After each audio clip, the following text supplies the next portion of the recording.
Hello and good afternoon, everybody. Welcome to my live stream. I'm joined by my good friend and colleague, my twin by the name, Judy Wright, Dr. Judy Wright.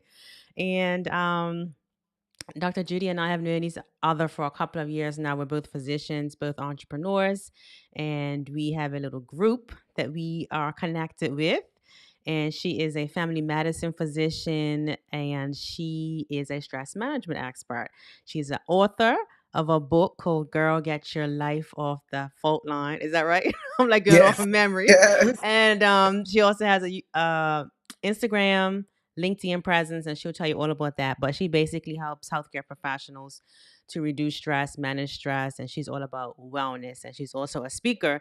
So I asked her to come today and share about stress management today, being that this is day 2 of my 7-day challenge, P3 Plans, Prayer, Peace. And so today is Peaceful Tuesday. So I wanted to touch on stress management because a lot of people are stressed, especially after the pandemic, especially if you work in healthcare, education, customer service, everybody. I feel like everybody's stressed right now. So I just feel like everybody could use some stress management tips, techniques, tools that they can use to optimize their well-being because everything starts with how we feel internally, our mind and our emotions. So if our mind and our emotions are not well, then that spills over into our relationships, the way we function at work. So welcome, Dr. Judy or Dr. Wright? What should I call you? You know what? You can call me Dr. Wright because we're both Dr. I Judy know. or Dr. Judy. Right? So, Okay, cool. So I'll either. call you Dr. Wright. Yeah, because when we're in our group and it's like Judy, it's like, which one? Yeah. So True. can you share first anything about your bio that I missed that you want to mention and then go into the consequences? Like what are the consequences of unregulated stress or chronic stress? Yeah, no, you did pretty well with that. So, um the consequences of like chronic stress. A lot of people doesn't they don't realize how insidious the chronic stress is. They don't even realize they're being hit with the stressors, their triggers, which is external, right? So how it's interacting in your body is one thing. But then there's the things outside. And they don't realize how that can go on and on and on if they don't even know how to manage it. And usually by the time they realize it, they're already overwhelmed. They're on the edge or deep 2 feet into Mhm. burnout. And it makes it not impossible at all, but it makes it that much more difficult to deal with when you are already in the burnout. So it's really important to start to understand, one, what triggers you. Two, how do you react to those triggers so that you Yeah, can intervene as early as possible? that's good. Recognize your triggers. That's so Hmm. true. Why do we let ourselves get to the point where we're like about to fall off the cliff because we Yes. realize it's a problem? So it's so true. And the thing is, when you start to recognize your triggers, you can see them coming. Like you can see them coming, like I give a simple one. Like for some people it is speaking, right? Speaking Okay. Hmm. publicly, right? It's a trigger for them. It causes anxiety, but what is that? It's causing them stress. So what can they do if they do have to speak publicly, even if publicly is at the workplace for a presentation at the job? What can they do ahead of time? Because they know, they know. Ooh, I tend to get headaches when I have to do another presentation. So Right. what can you do ahead of time? Because you're now aware that this is one of your triggers, right? So what can Oh, you do for it? If you're one of those people that has what they call the Sunday scaries, so come Sunday afternoon, they start to feel ill because Monday's coming. Monday's coming. Yeah, Right? yeah. Monday's coming. So what can you do to bring that down? But first you need to be aware of it. And I say that, right, to your viewers because I went through it and I didn't Hmm. recognize it at all. My friend and colleague, she Mm. recognized it. She said, "You're like this every Sunday." I said, "I am?" Right? Like I didn't even notice Oh, that. wow. So yeah. That's so good. So, what are some tips for people that are feeling stressed that want to reduce those stress levels? So the first tip is, like I said, tune into yourself, become aware.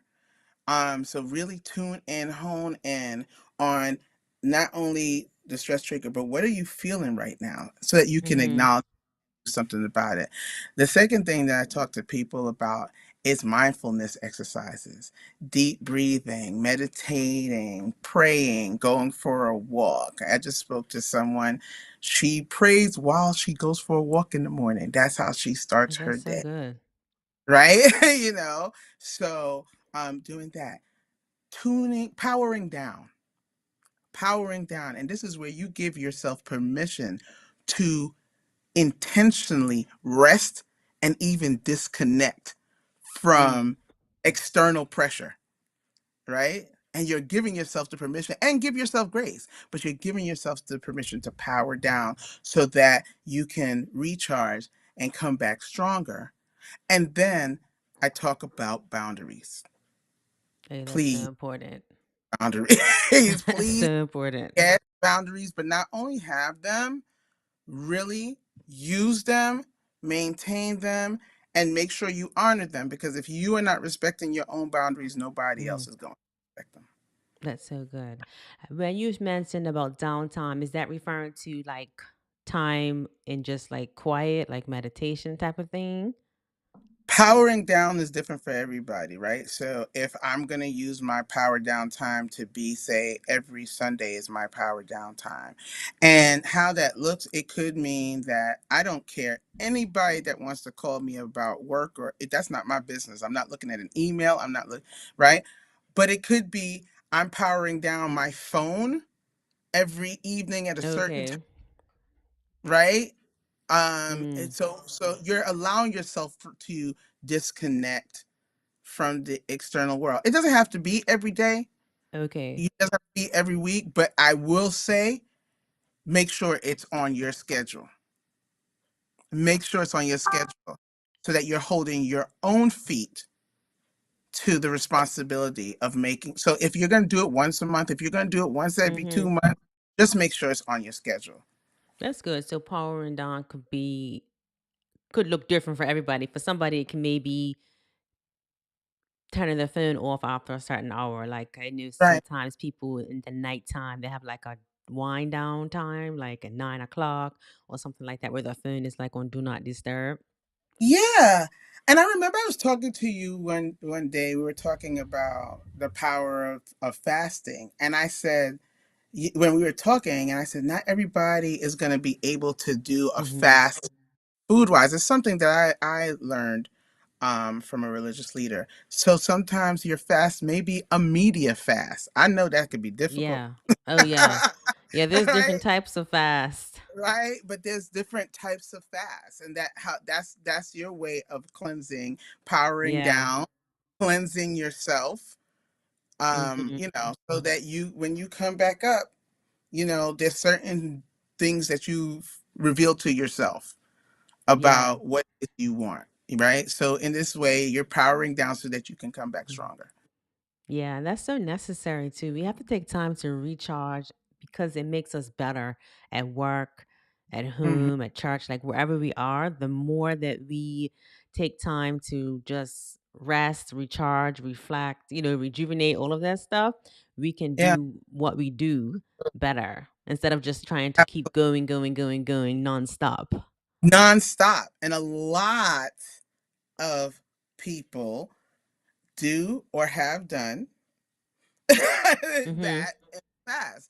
And it really is not optimal. We tell ourselves, well, we have to keep going to get it done. But what is the end product of that? Right. You're feel crappy. The work product or whatever it is you were doing, it could be Mm-hmm. personal, may not come out the way you wanted it to anyway. So Yeah. you have to give yourself those breaks. And I think it's harder for those of us that are in high power careers and professions like medicine, which does not encourage you to rest.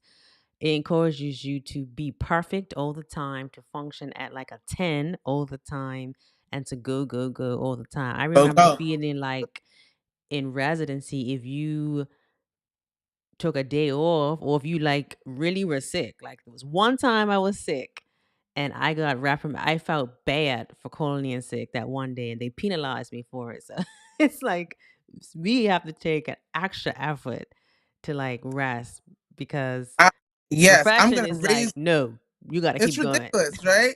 I'm gonna raise you one. So I was just saying this to my girlfriend. We've been friends for over 2 decades, and we went to medical school together. And I said, "You remember that one time that this was just yesterday? You remember that one time I was in residency and I was sick? I think I had food poisoning, and I was a senior resident, and I got the intern taught them how to place an IV on me, and then proceeded to go to the ER."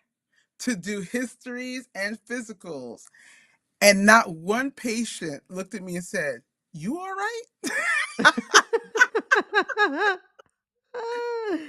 Because Wow. we are socialized to be superheroes and they are socialized to see us as Yeah. superheroes, Yeah. right? So we don't feel right. We actually feel guilty Mhm. about stopping. And she's like, "Oh my God, I forgot about that." Yeah.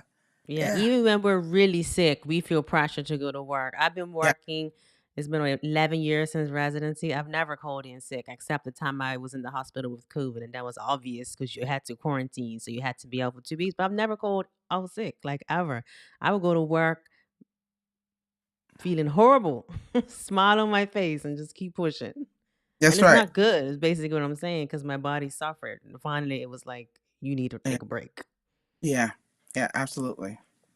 Absolutely. And we're not alone. There's a lot of different professions that deal with that same thing, where they're like, I Yeah. can't, you know, I can't do that. I have children to feed. I can't, Hmm. so Yeah, yeah. it can be challenging. So is there anything that you do daily, like in a morning routine to kind of just get you centered and grounded for the day? Yeah. So I'll stretch. That's really important to me. And then I find something, and it could be the same thing every day. Sometimes it is to be grateful for, Oh, right? that's good. So, I show gratitude. I woke up this morning, Right? gratitude my children and my husband woke up, so, I find something to be grateful for to start my day. Does that mean that every day I'm going to be chipper? No, but it still does remind me. It's like, I may not want to go to work, but I am thankful I have a job because things need to get Right. paid and none of these bills care that I didn't feel like going to work. Right? Exactly. Right? I don't And care. they're not gonna care if I didn't have a job either. They want Yeah. their stuff paid. So I'm thankful that I have a job because I can do that, you know? And I really like my job. But but that's some days, you know. So I just find something to be thankful for. Some days will have exercise, some days won't. But those two things where Hmm. I'm just showing gratitude, saying something positive. I say something Oh, positive yeah. to my children every morning before they walk out the door, but it also is saying something positive to me as well. Oh, that's so Okay. good. So I always tell my children, do good things, be a good person every morning that they walk out the door. Oh, I love that. Words matter. The words that we say matter. I have to find myself like sometimes um I don't know if it's a cultural thing, but or maybe it's a personality. But sometimes some people tend to lean towards like complaining like a lot, and I just find that it's better to just be grateful, like every day, like you say, think of something that I can be grateful for, and it's not to say that bad things don't happen, and you're not upset about certain things, but choosing to look at what's positive from it and choosing to say, okay, wow, yeah, today was stressful at work. Somebody got on my nerves or something like that. But I have a job. It pays me well. You know what I mean? Like, I enjoy Ex- it. It's Yeah, always like something that we can be grateful for. yeah, exactly. I think that's very important. So that's what I do in the mornings, and it doesn't have to take a long time. It just doesn't. Yeah, it doesn't. And then Just a to few stop in the minutes. right, just a couple minutes, and then to stop in the middle of your day and do something. Again, you could get up and stretch. If you're inside a lot, just take a few minutes, walk outside, get some sunshine, Oh, right? that's so helpful, especially if you don't have windows in your office to go Right. outside and sit That down or just breathe the fresh air and the sunshine. Let it hit your skin for just a few minutes. right, right. Exactly. Just a few minutes, turn on some music that you like, so there's just things that you can do. Sometimes it's a matter of just sitting back and resting and taking some deep breaths, and you could do Mhm. that for, 2, 3, 5 minutes, Okay. and you'd be surprised how that changes the trajectory of your day, especially if you're having a hard day. Yeah, that's good. So you can sit at your desk and do just like some deep breathing, take a moment. Do you have any kind of breathing method? I know there's different ones like breathe in for 4, hold it, or something like that. Yeah, I always do a inhale for 5, hold it for 4, and then I tell them to exhale for 5. So Okay. that's the way I do, but that hold is important as well, right? Mhm. And then the other thing I tell people is don't try to be cute about it. When you inhale, that stomach is supposed to go all the way out because you're filling up your lungs, you're pushing down that diaphragm. That stomach is supposed to go all the way out. Don't be cute Now you about got me that. thinking like, how do I do it? Like I'm like feeling my stomach. Five, Yeah. 4, 5. But the The who important does part, something too. I don't know what it it, does, but it seems to it do does. something. It does. It absolutely does. And then you're focusing on that. You're focusing on the air Okay. going in, and you're focusing on holding it, and then you're focusing on that going out. And if you really focus, you will realize you weren't thinking about anything else because you really were focusing on that air going in and counting your Right. 5, that holding it, Yeah. and then that air going out. Do Right. you So in hold that your moment, you're stomach? being there. You're being Oh, present. you're being present in the moment with what Yeah. you're breathing. I hold my Hmm. stomach sometimes. Sometimes I do this when I'm laying on my bed. I lay on the Hmm. back, lay on like a mat or something like that, and I do it. And I don't know why I put my hand on my stomach so I can feel it, like you say, my diaphragm, going in and Yes. out. Yes. Yes. That is Absolutely. cool. Do you do one stress reduction thing that I like is journaling. I've been doing it for years. But I don't do it every day. Only sometimes when I feel like I want to like get my thoughts out on paper or I've had like an emotional day or reflective day, I will journal. I like journaling. I'm like you. I don't do it every day.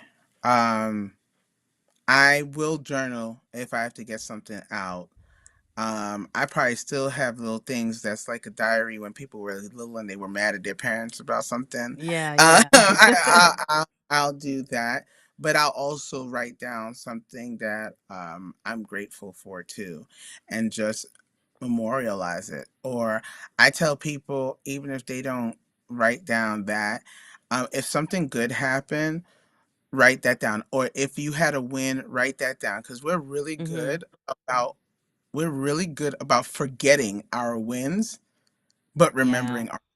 that's true. And we will keep thinking about the losses or the negative things Absolutely correct. and Absolutely focusing correct. on it. That's Yeah. so true. There was one time when I was reading a book about gratitude and I was writing every day 5 or 10 things that I was grateful for. It was like one of the exercises like in the book and you do it for Yeah. like I think like a week or something like that. It was actually pretty helpful and then to go back and read it over. I should probably do something like that again, but it was actually very good. Oh, okay. All right. Yeah. Yeah. I need to get to more. I'll tell you the one thing I don't get to do that much. I do get to do it sometimes is reading for pleasure. And I definitely want to get back to that. Yeah. Where for pleasure. I try to tell my children, you know, What? that's what That we they should used to read? do. We had reading. That's what we Yeah. had. I'm not saying we didn't have television, but we had a few channels, and then we had reading, and you could play toys. Or if you were the kid that didn't get to go out much, you had your toys, you had your reading. So we were able to use our brains in a different way because there was a lot of imagining Yeah. that took place. That. Yeah, my They mom took us to the library, so we read a lot. she's like, we She's read like, oh we had no choice. It's like, you're gonna read some books. right. Yes. Well, this Absolutely. was very good, and we know we're coming up on 2 o'clock. Can you share with them your social website where they can find you and one takeaway tip for busy, stressed out professional women? Yeah, yeah. So you can find me at on Instagram. My handle is Judy Wright MD. You can also find me on LinkedIn, Judy Wright MD. And I am on my website is wellnesswithdrjudy.com. Now, this is important. Do not put www in front of it. You will not get there. So, uh, wellnesswithdrjudy.com. I would say to busy professional women, start easy. A lot of us are not giving ourselves even 5 minutes. Even 5 minutes. If we can't find 5 minutes, Yeah, we truly have to sit down and reevaluate our situation. right. Right. So a lot of us are not even giving 5 minutes, and it's because we don't think what's 5 minutes going to do in a 24-hour period. You would be shocked. Okay, so start with a mindfulness exercise for 5 minutes. No one is telling you to be a yogi guru right now and know how to meditate, okay, and go in deep for 45. No one's saying that. Yeah. Start slow. Start at 60 seconds if you have to and work your way up. It's a muscle, right? Mm. It's a muscle. And also, please practice self care. Please practice self care. That's very important. You deserve time on your calendar for yourself, no one else, but for yourself, like everything else that you deemed that was important or other people deemed that was important on your calendar. You deserve that time. And don't worry about it. Don't feel guilty about it. And even if self care is a luxury, which sometimes it is, that's okay. Luxuriate. Ain't nothing wrong with that. I love Yeah. that. Time for yourself on your schedule, especially as a working mom. Those spare moments to yourself can be hard to come by, but I like how you said like 5 minutes. That's a good place Mm-hmm. to start, or even if 60 seconds is all that you can do for now. But yeah, that's so helpful. Yep. Yep. Thank you so much for joining us, Dr. Thank Wright. This was you. amazing. And I love your Thank glasses, you so by the much. way. Thank you. Thank you. I brought Yes. it for you, Dr. Raymond. I brought it for you. I know you always come ready. You always come ready. All right, everyone. Have a good rest of the day. And I will see you live tomorrow afternoon, same time, same place. All right. Bye. Bye.